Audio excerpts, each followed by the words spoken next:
bazalwane ngegama lika Jesu Kristu waseNazaretha. Amen.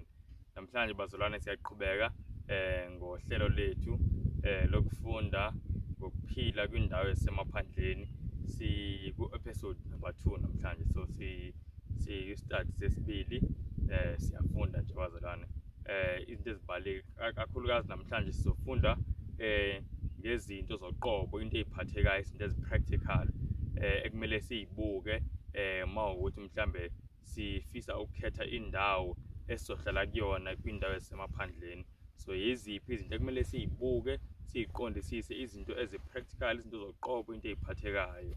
Kodwa ngaphambi kokuthi sibuke lokho bazalwane, kunento ebalekile kakhulu umoya engcwele ayifakile enhlizweni yami ukuthi ngiyikhulume phambi kokuthi nje sibuke lezinto ezipractical, practical considerations. Kunento ebalekile mawufunda incwadi kaDaniel chapter 4, ngizoyixoxa nje indaba ngoba angigxilanga kuyona kakhulu. Mawufunda incwadi kaDaniel chapter 4, ila uthola khona uNebukadnezar ethola iphupha and iphupho lakhona liyamveza uNebukadnezar eyisihlahla esikhulu, siyakhumbula, and uDaniel azomnikeza interpretation yaleli phupho. Mawusuka nje kuverse 24 uya kuverse 30, uDaniel uyamnikeza incazelo yaleli phupho abese amxwayise futhi ukuthi yini ekumele ayenze mayengafisi ukuthi athole isijeziso lesi esiveze kuleli phupho, ngoba kuleli phupho kakuveze ukuthi uNebukadnezar ngenxa yokuphakama kwakhe uzojeziswa, uzophuca umbuso wakhe, and iminyaka eyisikhombisa, iminyaka ewu7 uzohlala ehlane aphile njengesilwane esingenamqondo. Siyayibona leyo nto bazalwane.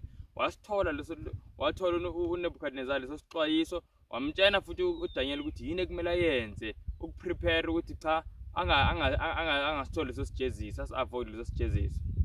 Kodwa mawufunda bazalwane kwincwadi kaDaniel chapter 4 kuverse 30, 29 no30, siyatshena ukuthi uNebukadnezar emva konyaka ophelele, emva kwezinyanga eziwu12, ngizosho kanjalo ngoba ukubiza inamba ngesiZulu yobe kungihlule, kodwa inyanga nje eziyi12, uNebukadnezar bazalwane siyatshelwa ukuthi wagcina eqhubekile nokuphakama kwenhliziyo yakhe, and izwi likaNkulunkulu lakhuluma lathi cha, namuhla seyanqunyulwa ngempela, sewuzoyohlala ehlane njengezilwane ukuze ubone ukuthi ngempela uNkulunkulu obusayo ngisho nakuma kingdoms wala emhlabeni. Siyabona lento bazalwane. So uNebukadnezar bazalwane, uNkulunkulu wamnikeza unyaka wonke ukuthi lento ayibhekisisa azame ukushintsha, kodwa awubuki ukuthi uNebukadnezar yeyiphi indlela wacabanga ngayo yena mawukuthi ngesikhathi uNkulunkulu seyimnikeza unyaka wokuguquka. Ngizofunda la isicaphuna kwincwadi ku-Prophets and Kings, ngizofunda ngesingisi bese ngiyawutolika. Prophets and Kings page 519, ithi lana, for a time the impression of the warning and the counsel of the prophet was strong upon Nebuchadnezzar, but the heart that is not transformed by the grace of God soon loses the impressions of the Holy Spirit. Sayizona bazalwane kuthi okwesikhashana ngesikhathi uDaniel emxwayisa uNebukadnezar ngaleli phupho ethi hey, unesijeziso esikumele, kodwa ungenza kanje nakanje ukuthi uNkulunkulu akuthethelele ungajezisi. Sayibona leyo nto. Kuthiwa leyo nkulumo leyo yambamba uNebukadnezar ngempela okwesikhashane. Ngempela waphila impilo okuyithoba, impilo eqotho esiza abantu abaswele. Sayibona leyo nto. Kodwa kuthiwa lana inhliziyo vele engaphendulwanga ngumoya engcwele, ekugcineni iyalahlekelwa futhi yizinto umoya engcwele ebekade eyithinte ngazo. Sayibona lento, ama-convictions umoya engcwele bawafakile kuleyo inhliziyo leyo, iphinde futhi aphele futhi. Kwenzeka kanjalo kuNebukadnezar. Awubukeke bazalwane, ngiyaqhubeka.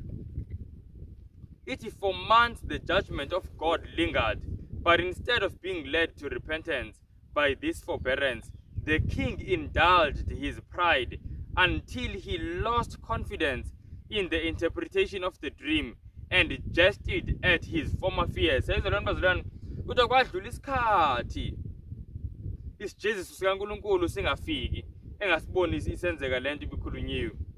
Kuthiwa kodwa kunokuthi aphenduke ngenxa yokubekezela kwaNkulunkulu embekezelela yena into eyenzeka kuyena wagcina sithi cha njengoba lento ikuthatha isikhathi eside kangaka ingaze yenzeke kusho ukuthi vele lento uDaniel bengitshela yona ayikho kuthiwa wafika kwisimo la engabaza lento ibikhulunywa umprofeti uDaniel futhi wagcina seyenza ihlaya ngisho nangaye uqobo ukuthi hey yazi ngicishe ngabheda ngamkhola uDaniel ngale nto cabanga phela nami bese ngiyilalela lento eyikhuluma sayibona leyo nto kuthiwa he jested at his former fears kuthiwa seyenza ihlaya ngendlela wayemlalele ngayo uDaniel athi uDaniel yazicishe wangiphendula sayibona leyo nto bazalwane so lento why ngiyikhuluma bazalwane ingoba mawufunda incwadi kuba seKorinte bokuqala chapter 10 verse 11 lithi iBhayibheli zonke lezi zinto zenzeka kubona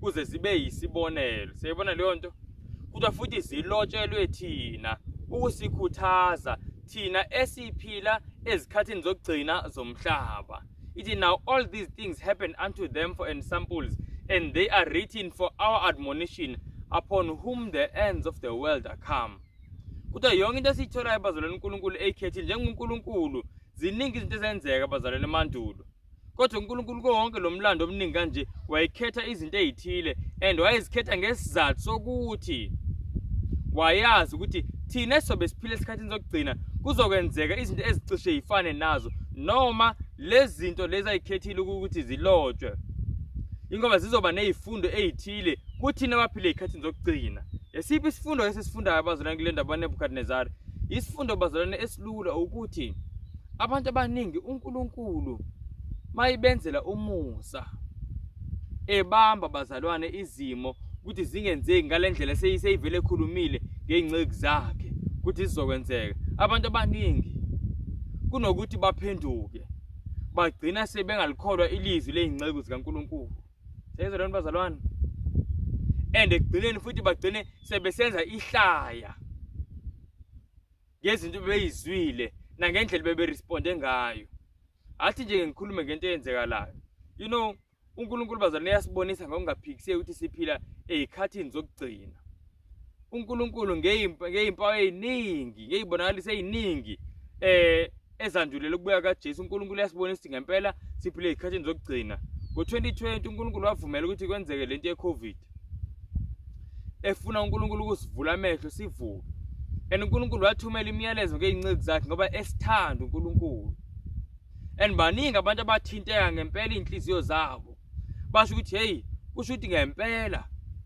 uphawu lwesilo selisondele sandelo seyisondele ake siqale senze ayini amalungiselelo ngempela kodwa eza abantu bebuka izinto engathi manje sezibuyela nje kunormal abantu manje bethi eish hayi lento hayi cha yazi cishe sakhohliswa la hayi asingabe sihlupha kakhulu amalungiselelo ake siphile nje yabona nje impilo ejwayelekile kanjalo so usathane into ajwayele ukuyenza vele ebantwini ukuthi uthi uNkulunkulu maye nomusa eyibamba imimoya ukuthi ingavele nje yabo ishabalalise emhlabeni usathane bese isithi cha niyabona nje uma kungayenzeki lutho namanje ibingekho lento ibikhulunywa and bazalana abantu abaningi namanje ngempela indaba yokulungiselela ukubuya kaJesu indaba yokulungiselela bazalwane uphawu lwesilo la ukuthi sobe siphila bazalwane singakwazi ukuthenga nokuthengisa abantu abaningi nje sebeyibeke le kude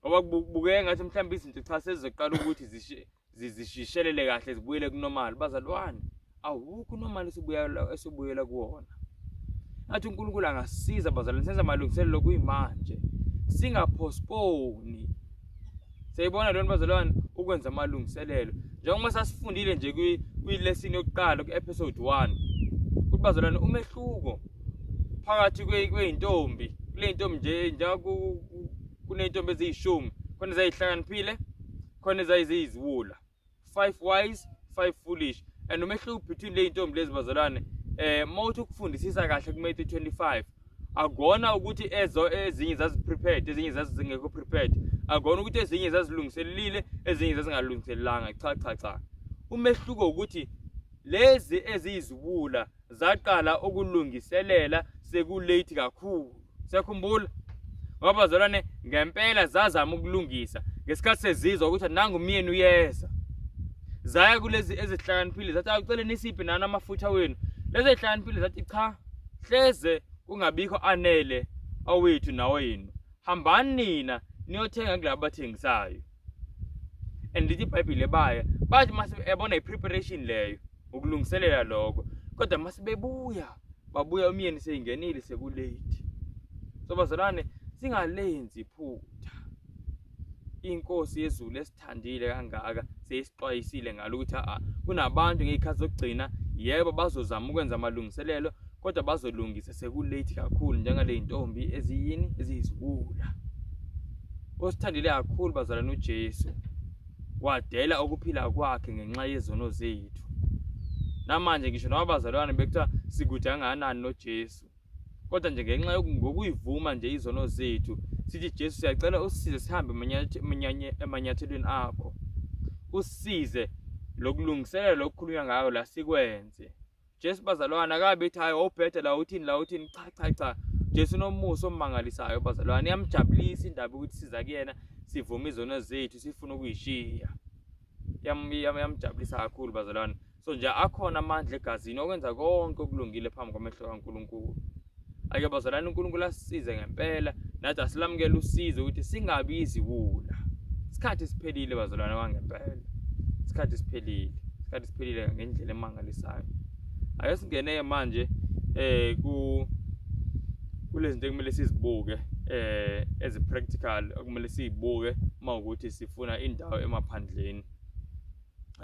Mhlambe phambi ukuthi nje ngingene kuzona ake siqale ngomkhuleko.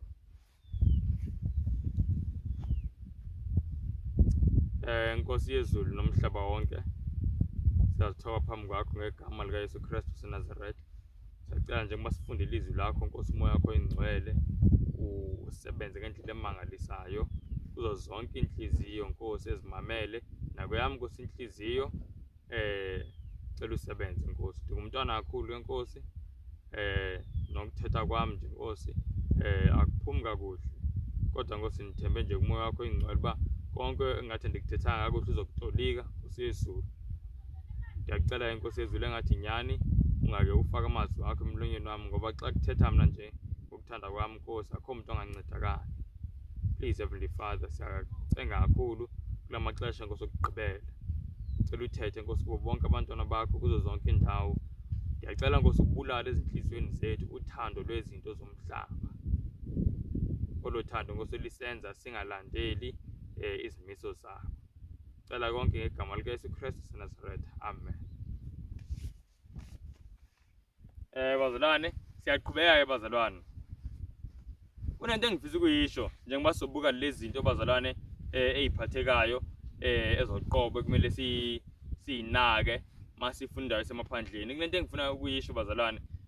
Mawufunda incwadi kaGenesis chapter 1 verse 26 lithi iBhayibheli uNkulunkulu wadala umuntu angisho.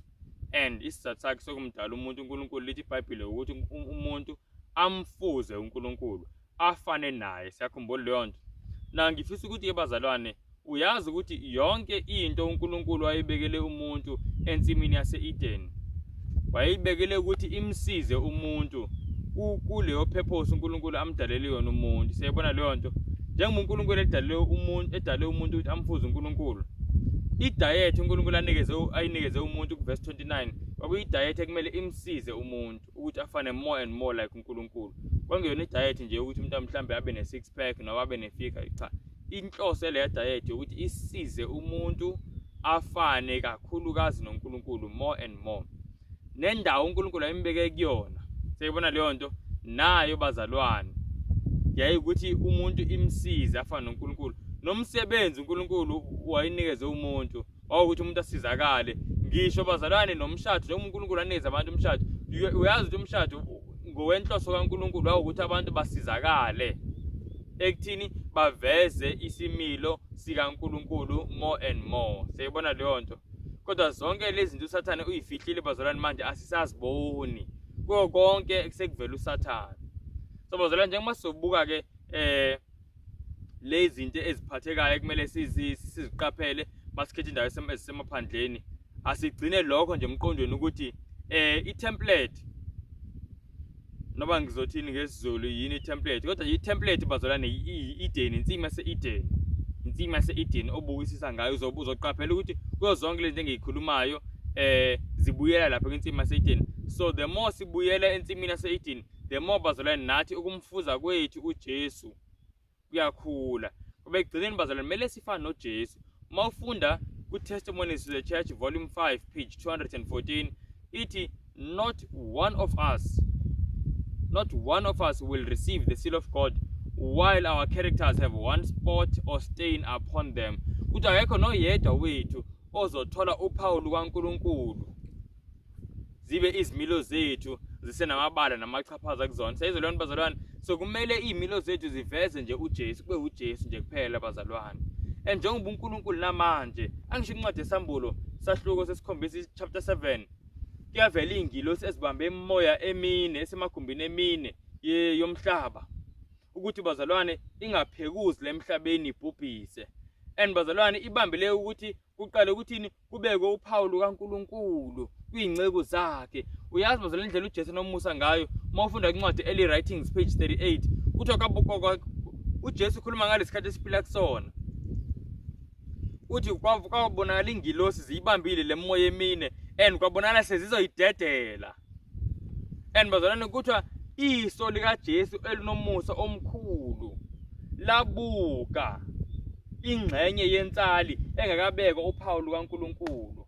Jesu wathinteka kakhulu wabese iphakamisa izandla zakhe ezinamanxeba wathi Baba ngiyacela sime kancane, cela kumiwe kancane, igazi lami ngibathengile ngegazi, ake kuzanywe ukuthi labantu bathole uphawu lukaNkulunkulu ayingadedelwe emoya. And bazalwane that is why namanje ezinye izinto besibona ngathi kuzokonakala masinya kodwa uNkulunkulu ngomusa wakhe abambe. uNkulunkulu ngomusa wakhe enze njani? Abambe bazalwane, ngoba iso likaJesu elinomusa omkhulu libukile ukuthi abaningi bethu asikabikho ready bazalwane, asikabi naso lesimile kumele sibe naso. Asingadlali ngomusa bazalwane siunike esuphiwe izulu. So asibuye ku point number 1. Point number 1 bazalwane so uGenesis asikuncwadi kaGenesis chapter 13.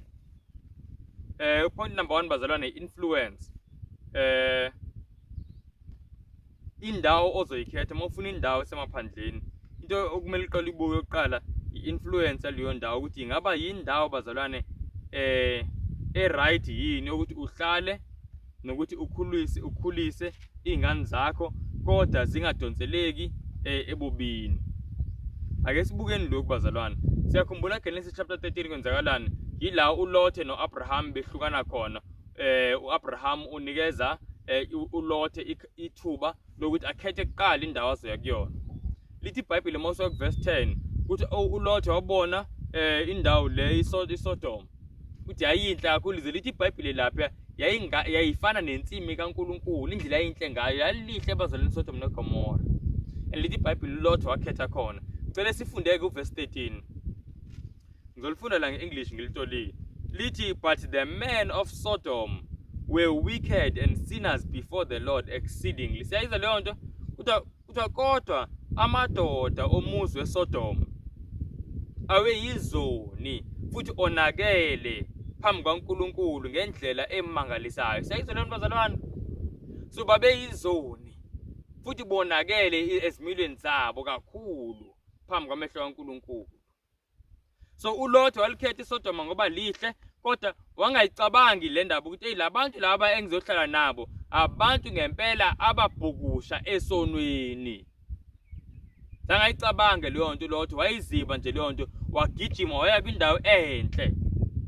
So bazalwane indawo kumele uqale ubuke influence yakho ngoba mawubuke Eden i-influence eyayisurround uAdam noEve kwakuyi-influence yezulu kuthi babevakashela ngisho nayizingilosi. Why uNkulunkulu wababeka influence kanjalo? uNkulunkulu wayebeka influence kanjalo ngoba wayesazi ukuthi bazalwane yilo influence edingekayo ukuze umuntu abe nesimilo esifana noNkulunkulu. Ake size bazalwane isicaphuno la kumoya wesiprofeto esikhuluma ngale ndaba kaLot, ngalokukhetha kaLot ukuthi uLot wenza iphutha impela bazalwane. Angifuni uqamba amanga. uLot wenza iphutha elimangalisayo bazalwane. Sifunda la ku Review and Herald November 14, 1882. Ithi Lot chose Sodom for his home because he saw advantages to be gained there from a worldly point of view. But after he had established himself and grown rich in earthly treasure, he was convinced that he had made a mistake in not taking into consideration the moral standing of the community in which he was to make his home. Bazalwane, kuthiwa uLothe bazalwane wakhetha iSodom ukuthi libe indawo yekhaya la azohlala kuyona ngoba wabuka ama-advantages bazalwane azowathola, wabuka bazalwane intuthuko azoyithola ngokweyimali, ngokomnotho. Siyayibona leyo nto bazalwane. Kuthiwa kodwa uLothe xa seyithole konke lokho wayekufisa futhi seyinengcebo eningi, uLothe wabona ngempela ukuthi wenze iphutha. Siyayizwa leyo nto? Ngokungaqapheli sisi bazalwane isimo sabantu abakule ndawo azoyikhetha ukuthi ahlale kuyona, indlela abantu abonakele ngayo. Yini yamenza ukuthi abone ukuthi ngempela wenze iphutha? Ingoba bazalwane wabona isimilo sey'ngane zakhe ekhaya, wabona lezi sezihambile seziyogana eSodom, wabona nje wonke lo monakalo. Ekugcineni uLot waphuma eSodom engenalutho. Sakhumbula ngisho ney'ngane zakhe lezi esifunda ngazo ukuthi wayeney'ngane ezimbili ezingamatshitshi eziyintombi nto. Zaziyintombi nto ngoba zisahleli usayivalela uLot, kodwa umqondo waseSodom wasewungenile kuzona. Kungani ngisho lokho? Yingoba maseyiphumile eSodom sezihambe noLot zilapha ehlane, zilapha entabeni, yizona futhi ezimdakisayo ubaba wazo bese ziyamdlwengula. Cabanga isibindi esingaka, iy'ngane zomuntu zimdlwengula ubaba wazo. Yingoba iSodom laselingenile. So kusenokwenzeka bazalwane ukuthi unengane, akubukeki ngathi ingane nje yona iyalahleka, uphile emadolobheni, akubukeki ingane engathi isimilo sedolobha seyingena, ubona ngathi ingane yakhe ihleli phakathi nje egcekeni, ayiphuzi mhlambe, uyabona ngathi iphethe kahle. Bazalwane, ungakhohliswa into oyibona ngaphandle. Kunento eseyiphakathi enhliziyweni yengane nongayiboni. Siyayibona leyo nto? Umonakalo phambi ukuthi uzibonakalise ngaphandle uqale wenzeke kephi? Enhliziyweni bazalwane. So ingakho ngisho noma sesikhetha indawo ezisemaphandleni, akumele uyokhetha indawo uthi usabheka indawo uyabona la kunamathaveni, kunethaveni la kunethaveni la, uthi hayi kodwa ngoba isemaphandleni hayi sengiyoyikhetha. Ngoba futhi vele iseduze nomgwaqo, akuyoba lula ukuthi nje ngihambe ngiye emsebenzini nani. Ngisho noma nje kunethaveni akunankinga, ithaveni ayilutho. Uthi yabona abantu bakuleyo ndawo bazalwane ngempela indlela abayiphethe ngayo abanasimilo, kodwa still uyoyifaka kuleyo ndawo. Bazalwane, lobo ubungozi bangempela. Angisho ukuthi mina endaweni la wonke umuntu yakholwa ngeke uyithola indawo enjalo. Siyayizwa leyo nto, kodwa zikhona indawo bazalwane ezithulile ezisenesimilo sangempela. Siyayibona leyo nto. La futhi kungelula ukuthi abantu baku-influence wena nomndeni wakho. Siyayibona leyo nto. And uNkulunkulu uyafisa ukuthi masikhetha indawo singabuki nje ubuhle kuphela njengolotho, kodwa sibuke nokuthi isimilo sini ingane zami ezizosithola kule ndawo. Ungathi usahlele ekhaya naku iy'ngane ziyabona la kuyadutshulwana lana, mhlambe naku la kuyajahwana lana, ziyabona lana umjolo lana, ziyabona lana kuyaphuzwa izifisi kanti eyi nami ngiyabona ukuthi bajabulile abantu abaphakamisa kanje, nami kade ngangiphakamisi. Siyayibona leyo nto. So indawo enjalo bazalwane ayifuneki. So i-influence kumele siyibuke nje ngendlela emangalisayo. Yebo. So iphonto yokuqala leli, so siyabuka kwindawo uma ucinga indawo, uyabuka ukuthi le ndawo le indawo enjani, abantu bakhona banjani. And then mase ubonile ukuthi hayi cha noko indawo noko abantu ngathi isimilo sisekhona nobuntu busekhona, uthi hayi athi ngibuke lezi ezinye izinto ngoba nazi ezinye izinto ngisazokhuluma ngazo. Sekunumber 2 bazalwane wala ma considerations walezinto kumele siyibuke masicinga indawo esemaphandleni. Unumber 2 bazalwane ukusondelelana kwemizi.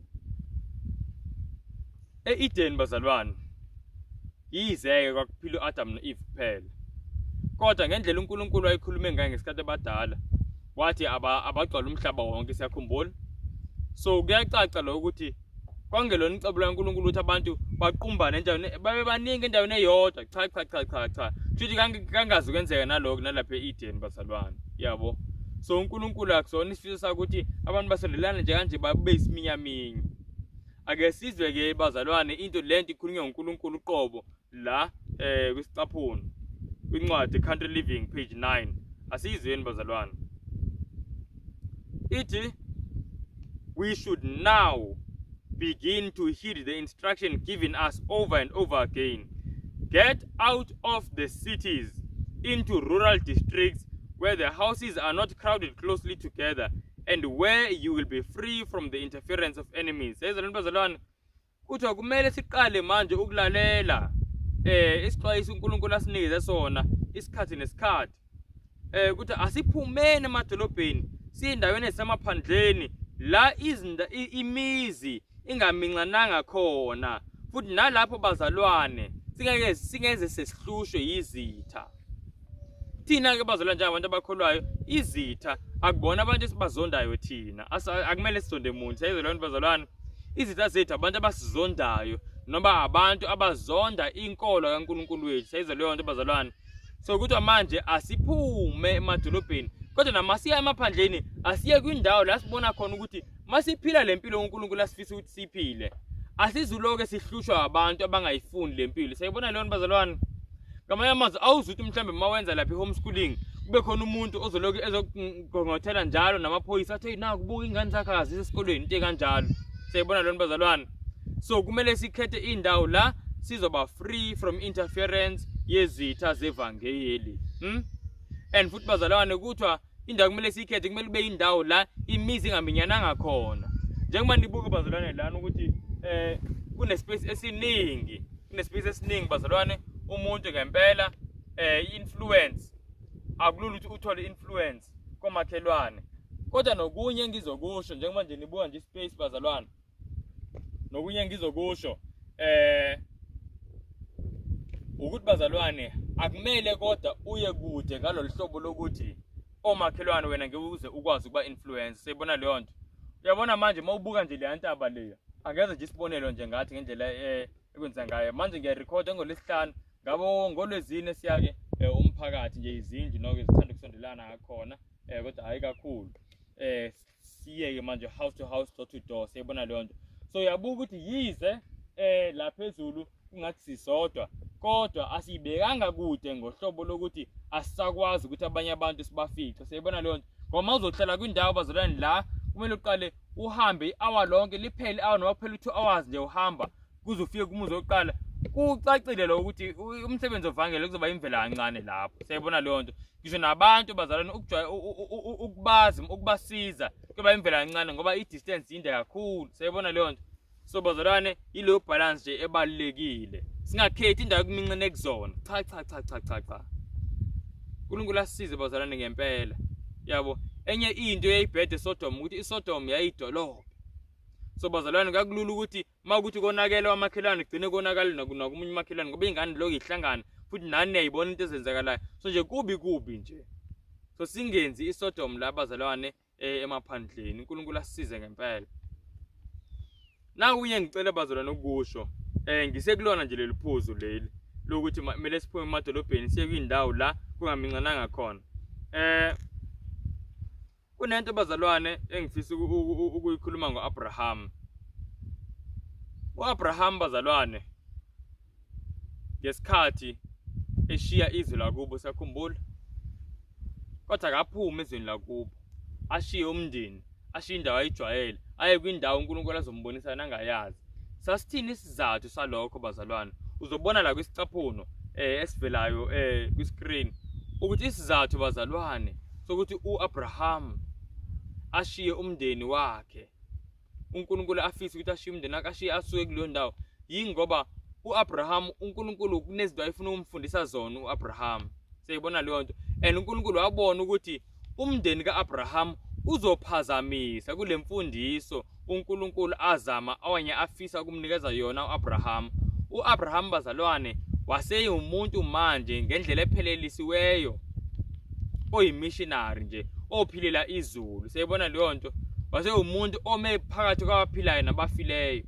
mangithi abafileyo ngisho ukuthi abafileyo ngokwesimo sikamoya, abantu abangamazi uNkulunkulu. Siyabona leyo nto. Abraham kwawuyena manje seyinxusa abantu ukuthi ababuyele kuJehova. So ukuze uAbraham akwazi ukufunda lento uNkulunkulu ayefuna ukumfundisa zona, kwakumele asuke ekhaya. And ngempela bazalwane, ngiyoyikhuluma lento ibalekile. Abantu abaningi mabecinga indawo esemaphandleni, uyacabanga nomndeni wakhe nala akhulele khona athi angifisi ukuba kude kakhulu. Kude nani? Kude nani? Athi angifisi ukuba kude kakhulu nala ngikhulele khona. Kodwa utholile la akhulele khona kukhonzwa amadlozi. Kubazomphazamisa kodwa ufuna ukuba seduze futhi nalezo siphithiphithi. Uzifakelana enkingeni enjalo. So bazalwane ngempela masikhetha asivuma uNkulunkulu asikhethele, singayibekeli thina imigomo uNkulunkulu angayibekanga. Kuzo zonke lento esizifundayo kulama practical considerations uzobuka ukuthi ayikho neyodwa ethi kumele usondele emndenini wakho awuzalile kuwona. Ayikho neyodwa ethi hayi kumele ungawashiya amathuna obaba omkhulu. Yabona into kanjalo? Ayikho neyodwa bazalwane. So ungazibekeli into uNkulunkulu angayibekanga. Ngoba uzibekela into uNkulunkulu angayibekanga, kusho ukuthi uyikhethela wena, ukhethelwa izulu. Siyabona leyo nto. Kodwa mawuhamba ngendlela ebekwe izulu, ukhethelwa yini? Izulu. Bazalwane ngiyonto eniqiniso. Uyabona? Ngoba sometimes uye udlule ebunzimeni masendaweni ezisemaphandleni, ngoba mhlambe impilo usayiqala ungayijwayeli. Omunye umuntu ongayiqondi le ndaba, lento uNkulunkulu afisa ukuyenza, angafika azame ukukhuluma amazwi azokudiscourage. Yabo fika mhlambe umalume noma uante umama athi ingane yami yazi ungani uyisokolisa kanje. Mina ngibona uhlaniphile lento. Akazi ukuthi kunesimo esizayo zama ukusilungiselela. And ngaleso sikhathi usadangele usephansi umoya, kulula ukuthi ngempela amazwi akhe abe namandla enhlizweni yakhe, uyithole soyishiya intando kaNkulunkulu sobuyela emadolobheni. Oh bazalwane, ngathi uNkulunkulu angasiza bazalwane. Kuhle mhlawumbe ufisa ukusondelana nomndeni, kube kuumndeni vele ohamba le ndlela oyihambayo, lapho akunankinga. Kodwa nakhona ungenzi leyo nto kube yiyona insika yokukhetha kwakho. Yabuthi hayi nayiphila nje ngisebenza ngayo mangikhetha, kumele kusondele la ekhaya. Cha. So bazalwane, athi ngidlule kulelo phuzu ngicabanga ukuthi sesizwile impela. So besikhuluma lapho ngendawo ukuthi akumele kube indawo la kuminxene khona. Siyabona imizi kumele ithi ukuhlukana. Manje iphuzu bazalwane lesithathu uthi kumele kube indawo la sikwazi ukulima khona, kumele ube nespace sokulima. Siyibona leyo nto. Athi ke ngifunde nakhona futhi la ku country living ngizofunda nje upage 9 nakhona.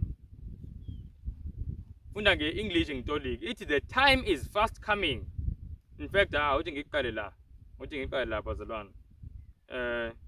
Ithi again and again the Lord has instructed that our people are to take their families away from the cities into the country where they can raise their own provisions, for in the future the problem of buying and selling will be a very serious one. Seyizolwana bazalwane, kuthiwa uNkulunkulu ithi ngokuphindaphindiweyo uNkulunkulu uyaxwayisa ukuthi abantu abayinsali abathatha imindeni yabo bayikhiphe emadolobheni, baye endaweni ezisemaphandleni lapho bazokwazi khona bazalwane ukuyilimela, uyikhulisela izitshalo bazalwane. Siyibona lona bazalwane, kuthiwa ngokuba kusasa noba phambili noba in the future indaba noba inkinga yokuthenga nokuthengisa kuzoba inkinga bazalwane enkulu ngendlela emangalisayo. Lokho kusuka kuphi? Kusuka kuncwadi yeSambulo chapter 13 verse 15, 16 and 17, kakhulukazi verse 17 bazalwane. Siyibona leyo nto ukuthi akazukwazi ukuthenga nokuthengisa umuntu onani ongenalo uphawu lwesilo. And kuthiwa lento akushiyo ukuthi phumani ngoba manje sekuyinkinga, ithi ngokuba in the future kuzoba inkinga. Siyibona leyo nto. So uNkulunkulu uthi prepare manje for i-future. Muze kufisa ukuphuma mase ubona sekuyinkinga kuzobe kulate. Kube kulate. So bazalwane masifisa indawo maphandleni unye kumele sikubuthi ngaba yindawo la esingakwazi yini ukuthi silime khona. Ungakhethi indawo la nje kunespace sendlu kuphela. Siyebona leyo nto. Ungakhethi indawo la ubona ukuthi hayi lana soze ulime nje akulimeki la indawo kanje. Yabo. Now kunento engifisa ukuyisho kubazalwane ngendaba yokulima. Nakhona futhi ayisho mina isho uNkulunkulu. Ngizofuna nje sicaphulo la uNkulunkulu. Uyazi uNkulunkulu bazalwane kuMoses prophet ukhulume ngayo yonke into. Ukhulume ngisho nangokulima. Oze bazalwane uNkulunkulu uthini la. Kunento engifisa ukuyisho njengoba ngisakhuluma nje ngalolu phuzu nangendaba yokukhetha umhlaba ukuthi kumele ukhethe umhlaba la uzokwazi ukulima khona. So ngamanye amazwi kumele indawo yakho kube indawo enespace kuyadependa bazalwane ukuthi yini uzoyenza. Yabona ispace esifana nalesithini esisilimile. Okwamanje cha cishe singawanela umndeni. Kodwa nje mhlambe sithanda ukubakhulu kunaso kunalesi. Mawukuthi nje kuzoba umndeni kuphela. Kodwa mawukuthi mhlambe unjengathi kunezinto ofuna ukuzenza ezodinga ukuthi kuloke kufika abantu lapho njengesikole nokusiza abantu abagulayo. Then bazalwane kumele uthole umhlaba nokuthe kuba mningi. Iyabona thina uNkulunkulu ngoba ebesazi ukuthi yini esifisa ukuyenza la usinikezile nokho umhlaba othe kuba mningi kakhulu. Ukuzofika nje lapha ezantsi kulesa sihlahla sogwava lapha still kusomhlaba wethu ufike lapha emfuleni ezantsi impela. So uNkulunkulu nje usisizile usibusisile nje ngendlela emangalisayo. Nangale la ningaboni khona kusomhlaba nje uNkulunkulu asiphe wona. So kuningi vele esifisa ukutshala ngoba bazalwane kuningi esifisa ukwenza. Kodwa nje mawukuthi nje nomndeni niyohlala nje bese nizame futhi ukuvangela abantu bakuleyo ndawo kodwa akho institution enizoyivula hayi indawo nje nokho ekanje icishe yanele ngoba yabona la kule spinach bazalwane kade siloke sisika siyasika nje impela khona esinye sakhula futhi nange no carrot yakhula naye namakabishi kuzengithi hayi cha kuningi bazalwane nabo no khona no beetroot khona no butternut khona no tamatisi yabo kusakhula nje kuzengisho ukuthi kwindawo engaka yafaka into eziningi and loke nje uyifaka so kodwa khetha indawo la uzoba nespace khona number 1. Then number 2 ngikhona into engifuna ukuyikhuluma ngomhlaba. Kuthiwa lana ngifunda ku Fundamentals of Christian Education ku page 323. Kuthiwa false witness has been born in condemning land which if properly worked would yield rich returns. The narrow plans, the little strength put forth, the little study as to the best methods call loudly for reform. The people need to learn that patient labor will do wonders. There is much mourning over unproductive soil, when if men would read the Old Testament scriptures, they would see that the Lord knew much better than they in regard to the proper treatment of land. After being cultivated for several years and giving her treasure to the possession of men, portions of the land should be allowed to rest, and then the crops should be changed. Kuzobaningi abantu bathi mabuka umhlaba othile bathi lo mhlaba lo hayi lo awutheli inhlobo. Kodwa kuthiwa mawukuthi abantu beyimisela ngokusebenza futhi bewufunda umhlaba ukuthi lo mhlaba lo ukuze uthele yini ekumele siyenze.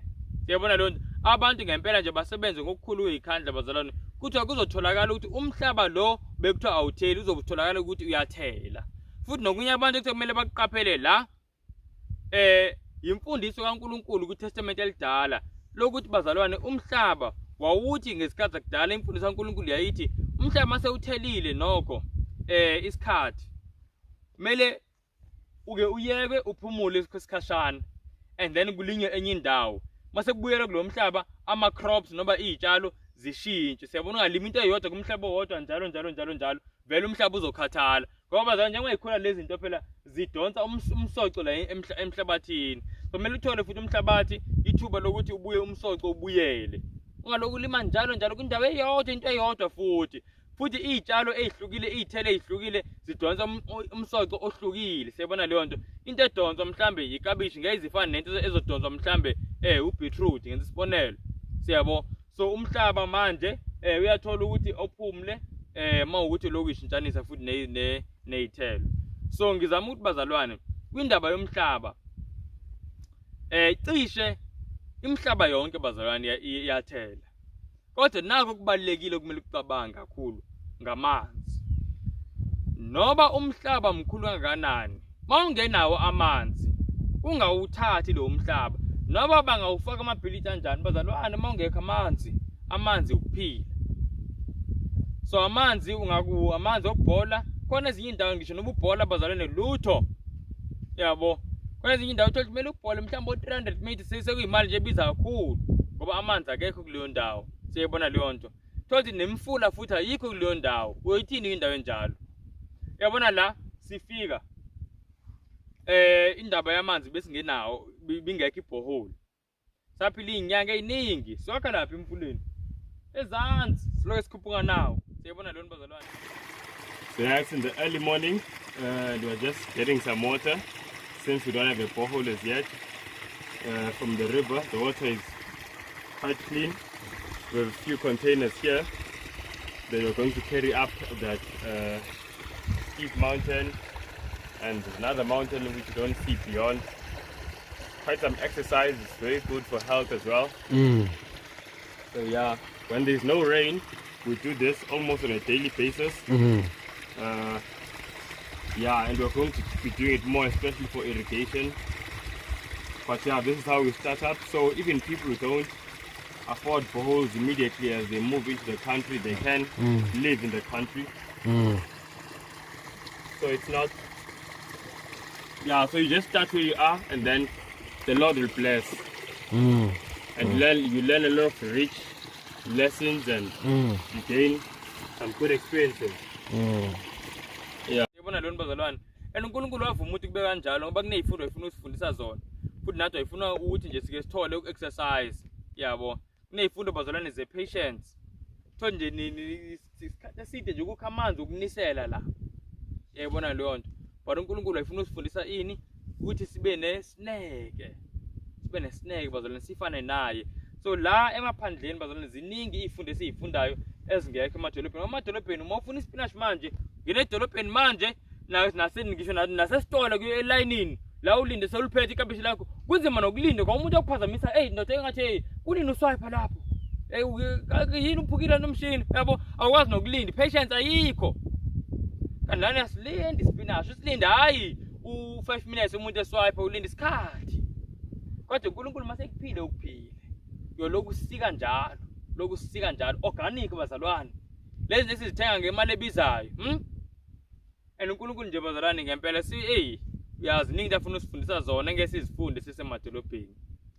So yabekile nje iphuzu lelo lesithathu ukuthi kumele kube indawo sikwazi ukulima kuyona. Sicabangiseni kahle. So uma uyobheka indawo, kumele ucabange lezi zinto, influence, ucabange nokubuka nemizi ukuthi isondelene kangakanani, ubone ukuthi futhi ngizokwazi nokulima la. Kuyazwakala bazalwane?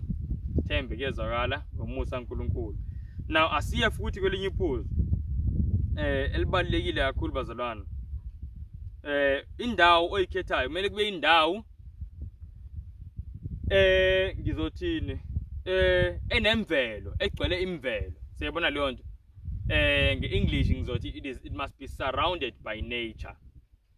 Lokhu ngikuthatha kuphi? Again bazalwane, mawubuka entabeni noma ensimini yase-Eden, uAdam no-Eve babesurrounded yini?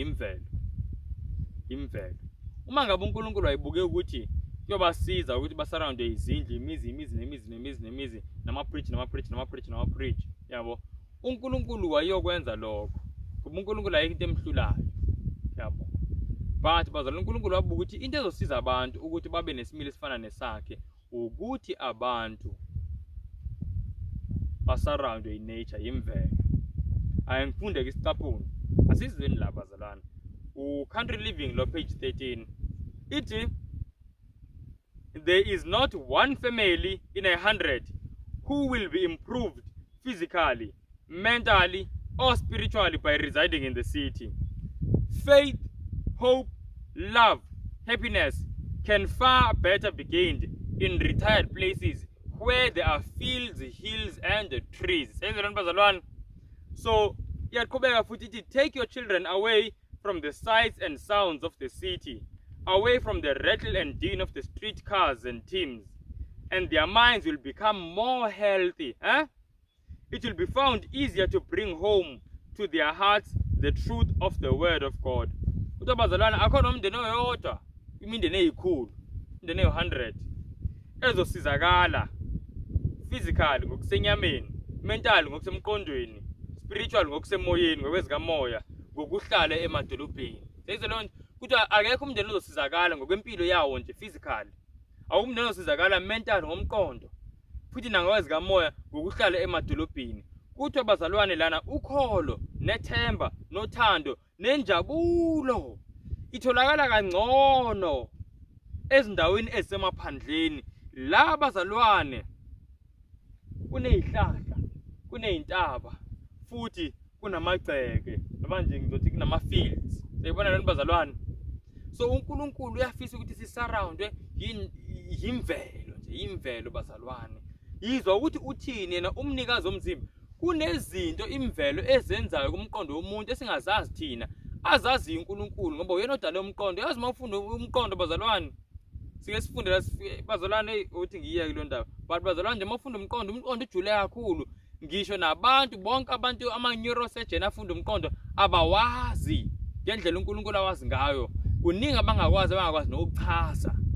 Ugesi ohamba lapha emqondweni kuma-motor neurons. Siyabona leyo bazalwane, yonke nje le konke lokuhlangahlangana nje komqondo bazalwane. Yamangalisa. Kodwa uNkulunkulu owaziyo uthi lana, uyaqhubeka lana.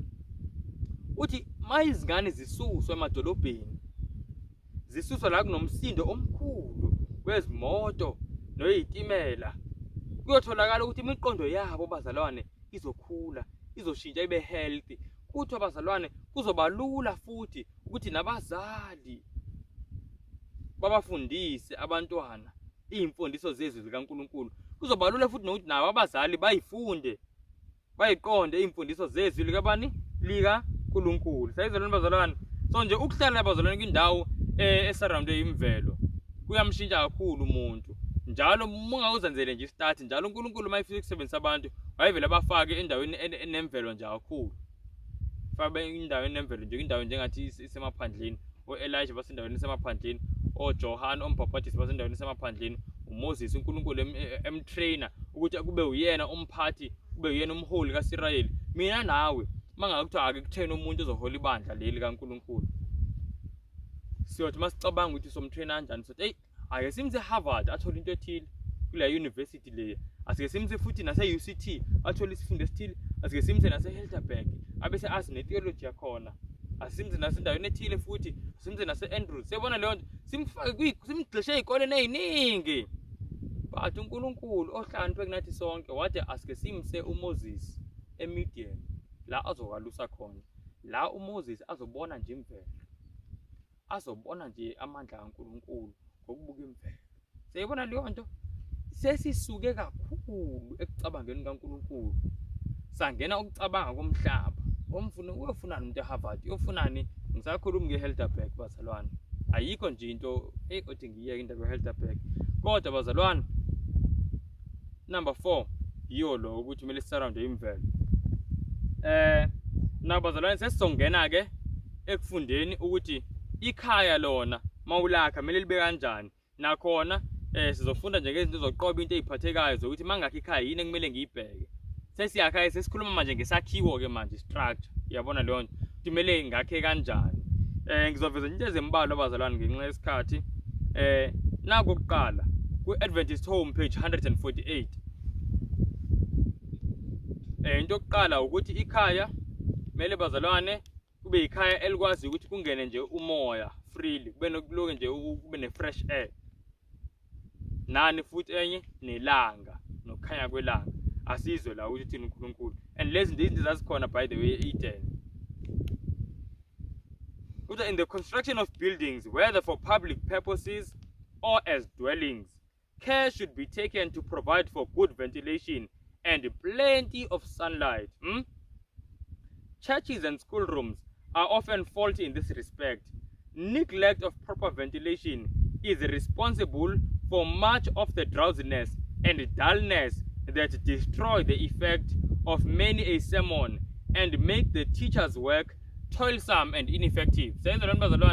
So kuthiwa makakhiwa izindawo, whether indawo zasemphakathini noma indawo zokuhlala ezingamakhaya, kumele bazalwane kuqaphelisiswe ukuthi umuzi lowo uyakwazi ukuthi ufake umoya njalo ofresh futhi kuphume umoya omdala. Siyabona leyo nto.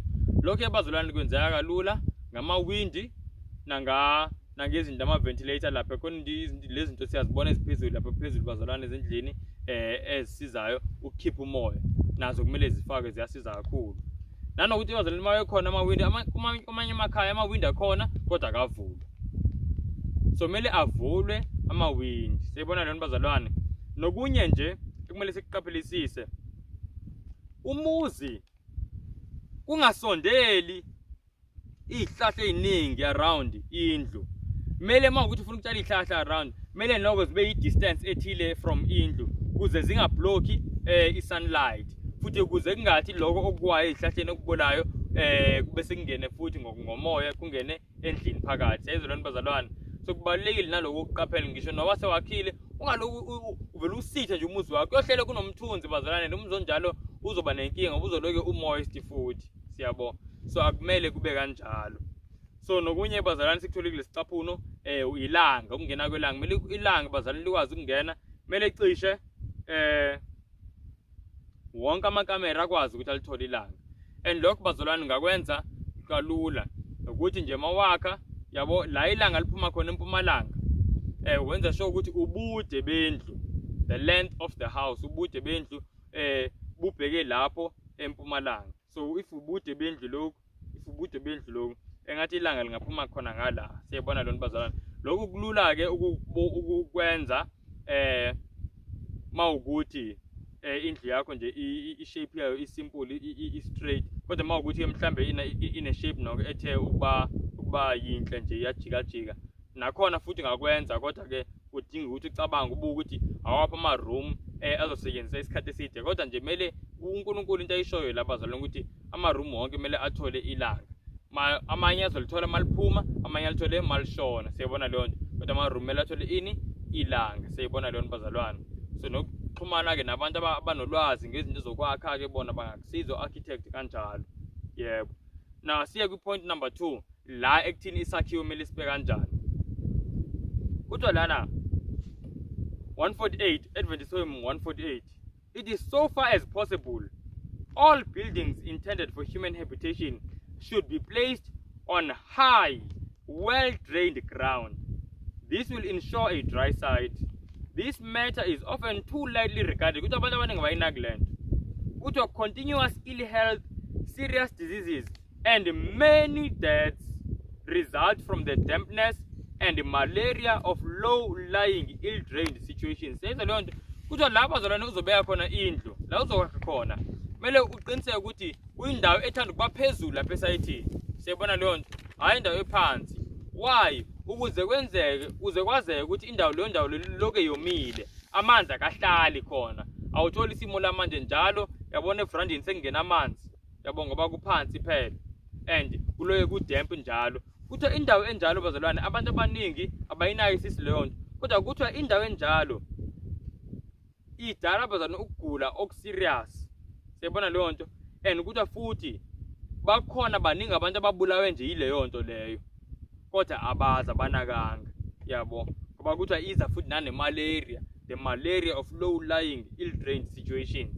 So bazalwane, kanti singalalela uNkulunkulu njengokwesixwayiso ukuthi asakhe kanjani, senze kanjani. Ola nje uNkulunkulu bazalwane, indlela zakhe zizohamba kahle. Yabo. So sikhumbule, kumele lingene kahle ilanga, kumele futhi bazalwane nomoya ungene kahle, kumele futhi nendawo nomuzi ube sendaweni ephakeme. So esayithini ukhetha indawo ephakeme nje kunazo zonke. Futhi ungakhethi isite oyazi ukuthi isite lonke nje limanzi nje isite eyilapho bazalwane, uzifaka enkingeni. Ngoba amanzi azongena vele endlini, kuyoba nzima nje. Kuyoloke njalo kune-mold. Kumbe kuthiwa yini i-mold ngesiZulu, kodwa nje ake niyayazi bazalwane i-mold. Lokhu ukukhunta, yebo isikhunta, kuthiwa isikhunta. Lokhu nesikhunta, nesikhunta bazalwane siyagulisa kakhulu. Na bazalwane, ngiselapho nje esakhiweni, besikhuluma ngesakhiwo externally. Ake singene manje ngaphakathi ukuthi semeyini kumele siyiqaphele masingena phakathi kwisakhiwo. Ngizofunda manje ku page 150. Hey bazalwane, kuthiwa our artificial habits deprive us of many blessings and much enjoyment and unfit us for living the most useful lives. Elaborate and expensive furnishings are a waste not only of money but of that which is 1,000-fold more precious. They bring into the home a heavy burden of care and labor and perplexity. Kuthi bazalwane, ifurniture elaborate no ngizothi ifurniture nje ngizothini bathi amashanda le izinto nje bazozalwane ezifancy kakhulu ezigcwele futhi indlu kuthiwa ziyi-waste, hhayi kuphela eyemali kodwa futhi ne-waste yento ebalulekile ngisho ukudlula imali eyesikhathi. Sayizwa leyo nto? Ngoba bazalwane thola kunezinto ezifakiwe lapha zingamashape ajijene, yabona nje ithi mawukuthi uyayisusa nje uzama ukususa iy'ntuli uhlala i-hour lapho kuney'buko ey'ningi okumele nje ngempela mawuklina nje ngempela uyabona hayi cha umsebenzi kuphele nje 2 hours 3 hours kuyaklinwa kuyaklinwa nje kuphela, yabo kususwa nje iy'ntuli and leyo nto bazalwane ikuthiwa i-waste ini imali kodwa nani futhi enye nesikhathi. And siyakhumbula sikhuluma bazalwane ngokubaluleka kwesikhathi ukuthi ukuxhumana noNkulunkulu yesinye sesizathu uNkulunkulu asikhiphela sona emadolobheni asibekela emaphandleni, kwindawo esemaphandleni. Kodwa uma uzofika manje nala endaweni ezisemaphandleni ufake izinto ezokumoshela isikhathi esithengwe ngegazi, kuthi hayi ngempela sobe singayiqondanga le ndaba uNkulunkulu ayikhulumayo bazalwane. Siyayibona leyo nto. And kuthiwa la bazalwane, furnish, ngiyaqhubeka nje page 150 still. It furnish your home with things that are plain and simple, things that will bear handling, that can easily be kept clean, and that can be replaced without great expense. By exercising taste, you can make a very simple home attractive and inviting if love and contentment are there. Kuyazwakala bazalwane, kuthiwa lana ifurniture yakho esekhaya kumele nje kube ifurniture esimple, hhayi into eyidurayo. Siyabona leyo nto. Kumele kube yinto futhi ekwazi ukuthi iphatheke. Yabona nje kubalulekile lokube into ephathekayo kalula, hayi into izothi uma uyiphethe vele iyahlephuka. Kumele kube yinto futhi eklineka kalula. Kumele kube yinto futhi bazalwane ethi mayifile iyareplaceeka. Kuthiwa ngokuthi ke bazalwane ucophelele futhi uzame nawe ukuthi unake umuzi wakhe nje yabo, uzame ukuthi unakisise. Uyakwazi ukuthi wenze ikhaya elinje elinezinto ezisimpulu kodwa kube ikhaya elihle futhi elimemayo nomuntu angaphandle. Siyabona leyo nto uma ngaba uthando nokwaneliseka kukhona kulelo khaya. So bazalwane, nako ke sikuthola kumele sikunaye ngaphakathi emakhayeni ethu. Akusho ukuthi ikhaya kumele libe limbi, kumele libe lihle ikhaya. Uzama ukuthi ngempela ucabange na usebenzise umqondo ukuthi yini engayibeka nje la, yini engayibeka la, yini engayisusa leyo ngakufaka phansi kwane. Yabona into kanjalo bazalwane, ukucabanga ngalezi zinto nje uNkulunkulu akuphe zona. Kube izinto nonke ezithande ukuqina eziyiquality, kodwa hayi izinto bazalwane ezivele zikubize manje imali izigebhula zemali, izinto ezifancy. Cha, dinga nje into eziqinile eziphatheka kalula futhi into ezingafi kalula nento ezireplacekayo kalula. Siyakuzwa lokho bazalwane, sithemba siyakuzwa ke manje. Ngizongena ebazalwane kwiphathi yokugcina, iphathi engizovala ngayo njengoba bengikhuluma ngokuthi yini kumele siyibuke ngaphakathi endlini. Manje bazalwane, kunephathi engifuna siyibuke ngempela ebalulekile. Abantu abaningi abahluphayo ngizothini imisebenzi mabehlala ezindaweni ezisemaphandleni, occupations in the country. Occupations in the country. Kubalulekile bazalwane ukuhlela. Kubalulekile ukwenza njani? Ukuhlela izinto. uJesu yakhuluma kwincwadi kaLuka chapter 14, ngicabanga ukuthi mawusuka nje lapha ku verse 28 kanje ukhuluma ngomuntu wayesakha engahlelanga. Kuthiwa lo muntu lona kuthiwa ubani kunina othi mayizokwakha umbhoshongo angaqale ahlale phansi kuqala abale ukuthi unakho yini ukuqeda lo mbhoshongo. Hleze athi seyiqalile ukubeka isisekelo foundation, abambukayo bamhleke bathi buka uqalile ukwakhe kodwa aqedanga. Siyabona lo bazalwane, so kubalekile ukuhlela ukuhlelisisa.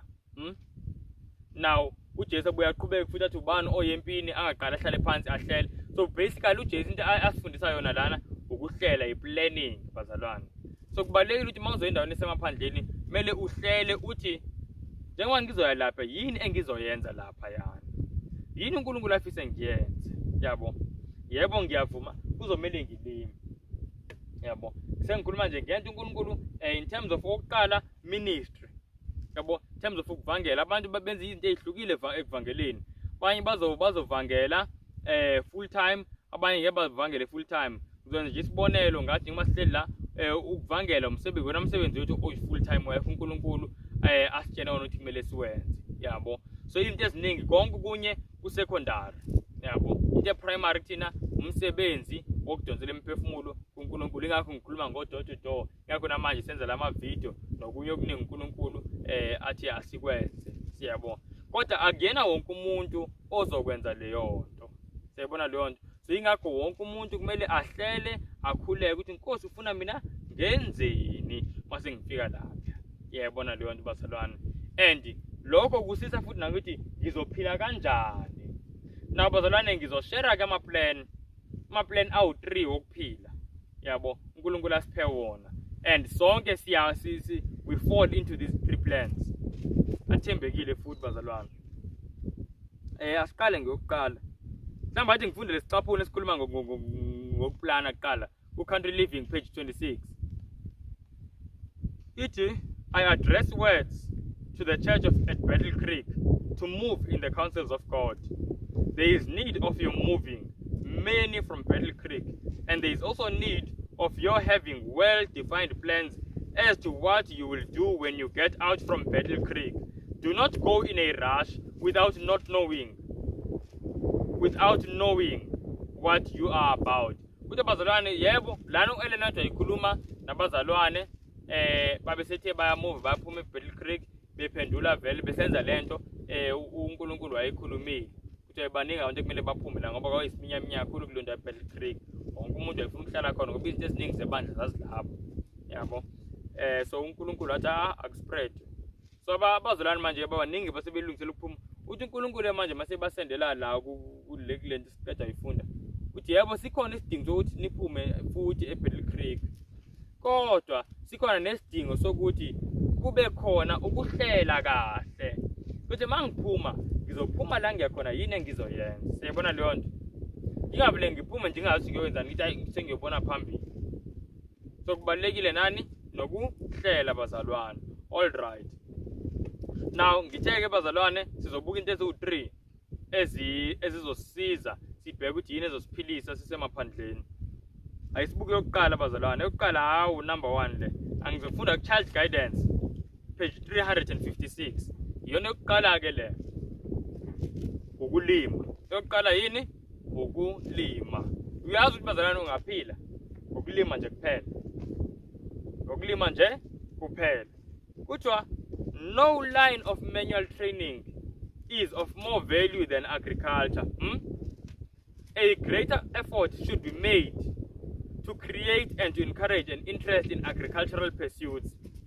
Let the teacher call attention to what the Bible says about agriculture, that it was God's plan for man to till the earth, that the first man, the ruler of the whole world, was given a garden to cultivate, and that many of the world's greatest men, its real nobility, have been tillers of the soil.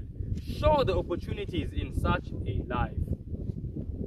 Bazalwane senizwele ukuthi ayikho inhlobo yomsebenzi wesandla umuntu angayifunda ehlula leyo kulima. Ukuthi ayikho into ehlula ukulima bazalwane. Ukuthi futhi kumele abantu bafundiswe. Njengoba namanje sifunda nje bazalwane ukuthi vele uNkulunkulu futhi kuyinhloso yakhe ngisho kasekuqaleni ukuthi umuntu abe umlimi. Sonke besasoba abalimi ungabe sona sasingangenanga. Sonke sasoba nento esiyenza enhlabathini. But abaningi bethu manje asikwazi ngisho nokuphatha igeje. Yabo. Kunzima nje sazi nokuthi siqale kuphi. But sonke sasokwenza lo msebenzi. Ukuthi futhi kumele siqonde ukuthi bazalwane uNkulunkulu wadala umhlaba bese wanikeza uAdam ukuthi abuse kumhlaba wonke, the king of the whole earth, Adam. And ukuthi bazalwane inkosi yomhlaba wonke yayumlimi. Eyizwa leyo nto. So abantu abaningi mabebuka indaba yokulima babuke ngathi hayi i-step down into edelelekile, kanti bazalwane into ephezulu, into eyenziwa inkosi yomhlaba wonke. Manje njengoba sikhuluma ayikho bazalwane umuntu human being oyinkosi yomhlaba wonke, abantu bayinkosi zendawo ezithile. Siyabona leyo nto. kodwa hayi umhlaba wonke. Kodwa manje sikhuluma ngenkosi yomhlaba wonke ukuthi yayizolima, yayilima. And ukuthi bazalwane kumele sifunde ngama-opportunities akhona kwimpilo yokulima. Maningi bazalwane kakhulu, angeke ngigcile kakhulu ekuwona, kodwa nje vele ukulima ngisho noma awuzulimela ukudayisa kumele kodwa uthini ulima, ngoba ekugcineni esinye sezizathu sokuza endaweni ezisemaphandleni ukuthi ube self-sustaining. Siyabona? Yabo manje sigcine kudala ukuya edolobheni ngoba siloku nje sidonsa la. Asinawo ugesi, ifridge alikho, kodwa nali ifridge. Hlabathi ifridge akuboli manje kahle la. Lokhu uyodonsa lokho okudingayo. Siyabona lento bazalwane. So nje uNkulunkulu bazalwane ngempela uyasenzela umusa ngale ndaba yokulima ubalekile kakhulu. So masiye nje endaweni esemaphandleni kumele sizimisele bazalwane ukuthini ukulima. Nathi nje sisaqala nje sisafisa ukuthi sithola amandla ukuthi siqhubeke nje impela. Now that's the first thing bazalwane, agriculture. Okwesibili ke bazalwane ngizofunda ku-Desire of Ages. Ngifuna ku-Desire of Ages ku page 369. Sifunda manje ngendlela esibili eyokuyiphilisa. Yabo? Kuthiwa we are to exercise wisdom and judgment in every action of life, that we may not, by reckless movements, place ourselves in trial. We are not to plunge into difficulties, neglecting the means God has provided, and misusing the faculties He has given us. Christ's workers are to obey His instructions implicitly. Angime lapho. Kuthiwa bazalwane kumele sihlakaniphe ukuze singazifaki enkingeni ngokuthi sihambe nje ngokuhamba ngamawala. Siyibona leyo nto sigcine sesizifaka enkingeni ibingadingeki.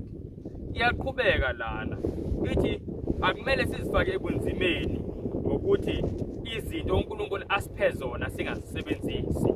Lezi zinto uNkulunkulu asiphe zona bazalwane, bakhona abantu abanamakhono wezandla bakwazi ukwenza izinto, carpentry mhlambe noba yini. Uthi uNkulunkulu mawuze emaphandleni kuplanele lo ukuthi leli khono leli nginalo ngizolisebenzisa kanjani. Siyibona leyo nto. Bakhona abanye banomqondo futhi bakwazi ukwenza imisebenzi lecishe ekuthiwa imisebenzi yasema-ofisini. Yabo, umuntu akuplanele lokho ungenza into ezimbili. Ungazama ukuthi uthole umsebenzi ozokwenza ukuthi usebenze nje ekhompyutheni ukuze ukwazi ukuthi usebenze khona lapho uhleli lapho nje straight la uzobe wakhe khona. Noma mawukuthi mhlawumbe umsebenzi ofisini ohlobo lokuthi kodwa kumele utravel uye khona, uzame uhlele ukuthi ngingayithola kanjani i-transfer. Siyibona leyo nto. Ngiyosebenza kwindawo eseduze nalapho ngizobe ngihlala khona. Siyibona leyo nto. Mhlawumbe uthole ukuthi uyatravela nje kodwa hayi kakhulu. Siyabo, mawukuthi uthisha uthola i-transfer, mawukuthi noma uyini nje uzame lezo zinto. So ilezo zinto ilezo iy'nhlelo kumele sizenze. Namabhizinisi futhi. Yabo, ngoba uNkulunkulu abanye babusile ngamabhizinisi. Konke lokhu bazalwane uNkulunkulu abantu babusile ngako ukuze baphile ngako futhi ukuze uye emsebenzini kaNkulunkulu. Siyakuzwa lokho bazalwane. Ngoba phela la emhlabeni bazalwane singabahambi. Manje mawuzothi uNkulunkulu mayekubusisile into oyenzayo akubusise ngayo wena uyenze ukwakha la emhlabeni engathi uhleli unaphakade usuke uyikhohlisa ngempela and uyigcina uhlala unaphakade emhlabeni ungaliboni izulu. Yabo. So nje bazalwane yilokho ukuthi lokho esibili imisebenzi uNkulunkulu asiphe yona. Yabo, noma amakhono uNkulunkulu asiphe wona, noma amabhizinesi uNkulunkulu asiphe wona, noma futhi amabhizinesi uNkulunkulu azosisiza ukuthi siwaqale. Ngoba uNkulunkulu bazalwane uyafisa ukuthi ngempela singadepend yabo ebantwini noma kumakhampani, kodwa as much as possible ngaloko nje esikwaziyo bazalwane sikwazi ukuthi siyisebenze thina. Yabo, kodwa nje makukhona abanye mhlawumbe baqashiwe emahhovisini naloko angithi banesono, umuntu uyakwazi ukuthi uthole i-transfer ukuze ukwazi usondele kule ndawo zokuhlala kuyona. Hayi ukuthi manje uhlale kwindawo bazalwane ekude le usebenza kude futhi le uloku utravela njalo uthole 2 hours yaphela usemgaqweni, 4 hours yaphela usemgaqweni. Siyabona lo bazalwane. So yiko lokhu kuhlela kumele sikwenze. So siyabuka bazalwane, yikusho lokhu sengizobala mhlambe nokunye ke bazalwane ngizoyifaka nje la escreenini njengoba nibuka i-quotation evezayo ukuthi for abantu abenza mission work, okunye ngabasiza futhi ukuthi baqhubeke baphile. Siyatshela abazalwane kuMoses prophet ukuthi ukudayisa kwani kweyincwadi. Siyayizolana bazalwane. So ngokudayisa kweyincwadi bazalwane benza into ezimbili. Bayakwazi bathola imali yokuphila, kodwa bayakwazi ukuthi futhi bathini bavangele, baxhumane nabantu. So naloko ngithanda ngikumention bazalwane. Ziningi kakhulu indlela ukukhuluma iqiniso. Yabona nje mhlambe lokho kuyodinga istudy kukodwa. Yazi ngabuka nje eziningi kakhulu bazalwane izinto. Ngabuka sifika la abantu khona abantu basenzi iTLB lozivulile indlela. Sengikhuluma nje izinto ezihlukile engayibuka. Into engakazi ngiyinake le. Uthi umuntu omunye nemali eningi uyazi ngalula nje athola iTLB nothola excavator. Ngoba ngathi mangizwa la sikhona i-price yale yanto ngosuku nje olulodwa ngamangala athi abantu benza imali eningi kanje. And futhi bazalwane nemali yayize ibiza kodwa mawukuthi iyawuthola umsebenzi iyabuya nje ngokusheshsha okumangalisayo. Ngabuka bazalwane nendlela abahleli bebhizi ngayo ngoba ngangibafonela khona lesa sifisa basisize khona nje. And bengatholakali kalulu hlezi bebhizi ngithi hayibo labantu ababhizi kanje kodwa bacharge imali engaka ngosuku.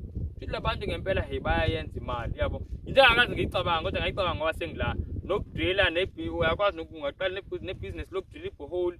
Imishini yakhona iyabiza kodwa nje masuyitholile bazalwane uNkulunkulu akubusise ungayenza. So sengibala nje lezo zinto lezo. Mhlawumbe umuntu angasho ukuthi ngibale agriculture kuphela. Omunye angenza mayine carpentry neskills ecarpentry angakhela abantu izinto yabo konke nje lokho. So ziningi bazalwane izinto ziningi kakhulu. Ngiyadlula ke kule ndaba. So sithe oqala iagriculture singaziphilisa ngeagriculture. Then okwesibili masinamakhono athile uNkulunkulu asiphe wona singaphila futhi ngawo lo makhono. Kuko konke bazalwane uNkulunkulu esandisa tebalekile kakhulu.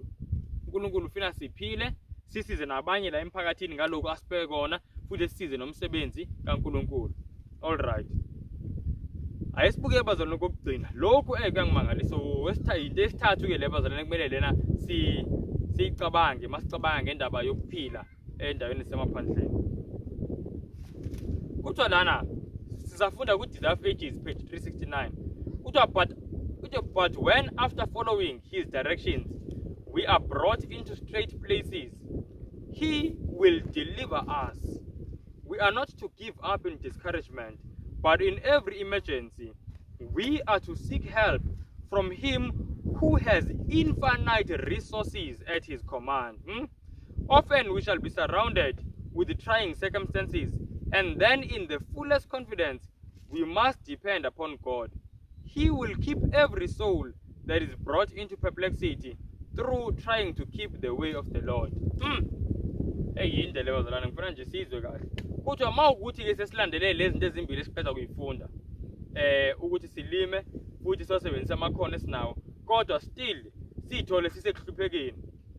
Siswele.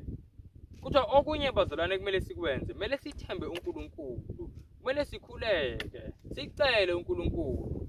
Yena bazalwane ongaphelelwa izinto. Kuthiwa lana he has infinite resources at his command, akaphelelwa uNkulunkulu. Kuthiwa kuyenzeka ukuthi sithi silandelele lezi zinto ezimbili kodwa still uzithola usenkingeni. So akusho ukuthi umuntu mayisenkingeni ngoba akalandelanga mhlambe lento esiyifundayo. Siyabona leyo nto. uNkulunkulu ngezinye izikhathi uyavuma ukuthi umuntu abe senkingeni ngoba vele efisa ukumfundisa into ezithile noma futhi efuna ukumhlola inhliziyo yakhe ukuthi ingaba ilento kaNkulunkulu yini na noba mase kunenkinga uzovela aye emadolobheni. Siyakhumbula Abraham eqeda kuphuma ezweni lakubo. Indawo yokuqala wayakuyona Abraham mafuna nje incwadi kaGenesis chapter 12 chapter 13 uyathola ukuthi into yokuqala eyenzekayo mayifika eKhanani Abraham yini kuba nesomiso esikhulu benendlala bazalwane. And lithi iBhayibheli Abraham wahamba waye eGibhithe akaphindelanga emuva ekhaya. Siyibona leyo nto. Kwangabalula ukuthi uNkulunkulu bengithembise kanga ukuthi uyongiprovidela nani awusengibuyile ekhaya la ngijwayele khona ukuthi nje ngithola ukudla njalo. Siyibona leyo nto bazalwane. But Abraham akwenzanga lokho and uNkulunkulu wasivumela leso somiso ngoba efuna ukubuka ukuthi ngabe Abraham ngempela inhliziyo yakhe ikuNkulunkulu na. Uzomlandela uNkulunkulu noba izimo zinjani. uNkulunkulu ufuna umuntu onjalo othi kungcono ngife kunokuthi ngisuke la uNkulunkulu afuna ngibe khona. All right. And siyatshela bazalwane la ukuthi uNkulunkulu uzosiza wonke umuntu ongena enkingeni ngenxa yokuzama ukwenza intando kaNkulunkulu. Kukhona ukuthi ungene enkingeni ngempela kodwa ubuzama ukwenza ini intando kaNkulunkulu. Njengo-Abraham lo wayesenkingeni kodwa akayifanga enkingeni, wayesenza ini intando kaNkulunkulu. Wayiphendula lento uNkulunkulu ambizele yona. uNkulunkulu uthi angiphume la ekhaya, ngiyaphuma-ke la ekhaya. Kodwa nangu ngithola ngisenkingeni, uNkulunkulu wamsiza. Wathi uma ebuya eGibhithe wabuya abazalwane ecebe ngendlela emangalisayo. Lisho kanjalo iBhayibheli. Wabuya ecebile ngendlela emangalisayo. Seyona leyo nto indlela uNkulunkulu aprovide ngayo. So leyo sithathu bazalwane basically is depending on uNkulunkulu iprovision yakhe. Ukhuleke nje uNkulunkulu kakhulu. Mawuzibonke isebenze konke ungakwenza but nothing is happening. Pray. uNkulunkulu uthembekile bazalwane. Abantu abayilutho compared to uNkulunkulu. uNkulunkulu unamandla, unezindlela eziningi zokusenzela izinto. uNkulunkulu ahluleki ngempela bazalwane. Yabona nje ngikhuluma nje nangebhoholi ngithi uNkulunkulu sesinebhoholi. uNkulunkulu uyena osiprovide le bhoholi. Through much prayer bazalwane uNkulunkulu wasiza nje singazi nje soya lapha emfuleni ukuze kube nini ngempela. Ngoba kuthatha isikhathi namandla. Kodwa uNkulunkulu agcina enze njani? Provider ngomusa wakhe. So prayer bazalwane. So 3 things: agriculture, ukulima, then yamakhono esinawo, nama-skill esinawo, nama-profession esinawo, nama-business esinawo. Number 2 lo. Then number 3, ukudependa kwizulu. Dependa kwizulu. uNkulunkulu vele uzovuma ezikhathini eziningi ukuthi sibe sebunzimeni ngoba ufuna ukusifundisa ukudependa kuyena. Ufuna sonke sikufunde bazalwane ukudependa kuNkulunkulu. Kunjalo nje bazalwane. So isifundo sethu siphela lapha bazalwane. Ngiyafisa ngempela ukuthi sikhuthazeke bazalwane ngothando likaNkulunkulu. Sikhuthazeke bazalwane. And nayi quotation la enye esitshelayo ukuthi country living lona ngawuthi page 19 esitshelayo ukuthi bazalwane akukho lula ke ukuthi sithole yonke imiyalo ngento phambi kokuthi siqale ukuyenza leyo nto. Siyibona leyo nto. So bazalwane, before sithole proper instruction kumele siqale sithini sihambe. Ezinye izinto mhlawumbe azizoba clear, kwezinye izinto sizokwesaba, kodwa kumele sithole proper instruction bazalwane. Kuze sithole proper instruction, clear instruction, asibe sisenza lokho esikuzwile. Siyibona leyo nto. So lokho okuzwile manje kuthatha uku-apply. Sukuma manje uthathe ucinga indawo. Yabo. Wenze nje lo uNkulunkulu akhuluma. Ngoba bazalwane kuze isikhathi very soon angifuni uqambela amanga. Yabo. Where asukwazi ukuthenga nokuthengisa at any cost. And uNkulunkulu ngisho nabasabayo abanye bayasaba. uNkulunkulu bazalwane uthembisile kwincwadi kaJeremiah. Ithi nje bazalwane ngishare mhlawumbe indaba kaJeremiah mangalisi. Mafuna kuJeremiah chapter 1 ku verse 8. uNkulunkulu yakhuluma noJeremiah uthi Jeremiah ungesabi. Mafuna kuJeremiah chapter 1 futhi uya ku verse 17. uNkulunkulu yamtshela Jeremiah ungesabi. Sayibona leyo nto. Kungani uNkulunkulu emtshela iningi kanje uJeremiah ukuthi angesabi? Yingoba uNkulunkulu wayembona ukuthi uJeremiah uyesaba. Naku funda kumoya wesiprofethi siyatshela ukuthi uJeremiah weak, he was of a timid disposition. Isho kanjalo. So wayengumuntu vele oyigwala. Siyibona leyo nto. Ingakho uNkulunkulu ayilo yomtshela angesabi. Kodwa ubuye kumavesi alandelayo lapha kuJeremiah chapter 1. uNkulunkulu uthi buka ke sengikwenzile ini? Insimbi engagobi. Siyibona leyo nto. Ngikwenzile udonga lothusi. Uthi ngikwenzile ngakubiyela. Uthi ngikwenzile bazalwane idolobhe elibiyele. Ebusho kanjalo uNkulunkulu. Uthi bazozama ukulwa nawe kodwa ngempela baphumelele.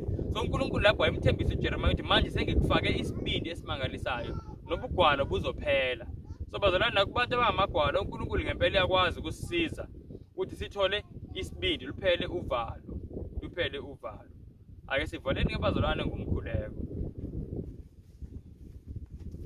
Nkosi ngegama likaYesu Kristu seNazaretha siyakubulela kakhulu. Sibulela igazi lachitha ngenxa yethu ukuze sikwazi ukufunda izinto ezintsha. Sikwazi ukucaciseleka Nkosi ngelizwi lakho. Ngiyacela Nkosi wonke umuntu omamele umncedise kakhulu ekuthini Nkosi alandele intando yakho ususe nje Nkosi lonke uvalo. Usincede Nkosi senze lento uyithethile elizwini lakho singoyiki. Sisazi Nkosi siyasithanda futhi unamandla. Nokuthi Nkosi konke othe makwenziwe futhi uyasinika amandla okwenza baba. Siyakucenga kakhulu Nkosi ezulu siwafumana nje amandla. Sincede kakhulu Nkosi siphile emaxesheni okugqibela. Siyabona Nkosi abanye baboni kodwa Nkosi kungekudala kuzobonakala kuwo wonke umuntu Nkosi ukuthi isimo sibi kakhulu ngesiphinde sifana nakuqala. Cela Nkosi sincede silungiselele kusekhona ixesha.